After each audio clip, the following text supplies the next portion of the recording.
François Mitterrand nous a quand même fait venir à l'Élysée avec des tonnes d'échantillons, de pierres, d'autres choses, pour voir enfin, à quoi ça allait ressembler.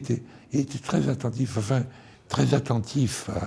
à ce qu'il faisait.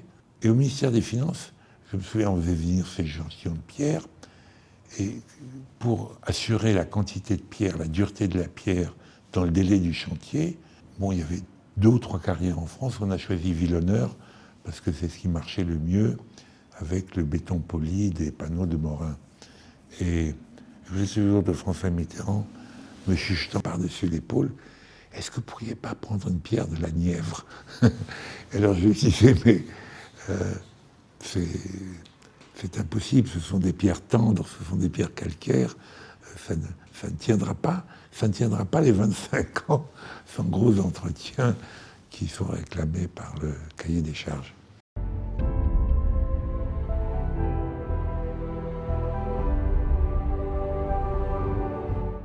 On avait dit aux artistes, vous serez payés au mètre carré, et aux sculpteurs, vous serez payés au kilo. Votre cote sur le marché de l'art, on n'en a rien à foutre.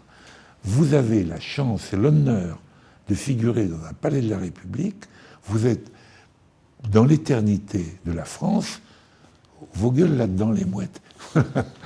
Et ils ont tous marché, sauf un qui nous a fait un tour de cochon, Mata, qui a vendu le truc qu'il avait fait et nous en a fait une copie pour le ministère. C'est une copie de l'original. Enfin, c'est pas une copie, c'est une copie par Mata. Oui, c'est ça. Donc, c'est une copie de lui-même, mais c'est pas une œuvre unique, si vous voulez.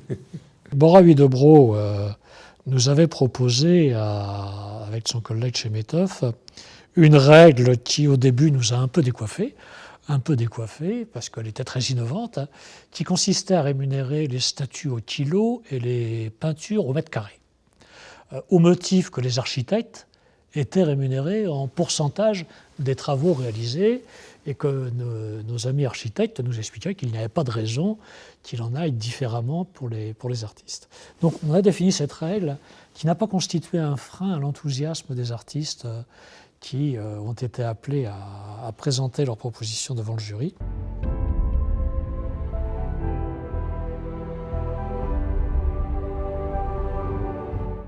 Pendant la période de cohabitation, vraiment une période très compliquée pour votre serviteur. Dans la situation où j'étais, je savais que le ministre ne voulait pas aller à Bercy. Je ne savais plus pour qui je construisais. Et le bateau était un peu comme un bateau ivre sur l'eau, ne connaissant plus son cap.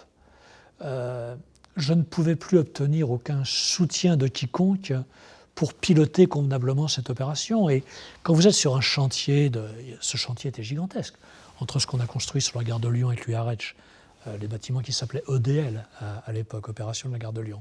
Ce bâtiment-là, les logements qu'on a construits pour loger les personnes expropriées, on a construit près de 250 000 mètres carrés. Quand le chantier avance, vous ne pouvez pas lui dire attendez quelques années que les décisions politiques se prennent, on verra. Édouard Balladur et son cabinet m'avaient mandaté pour trouver un nouvel occupant potentiel au ministère. Ça a été un échec total, j'en ai pas trouvé.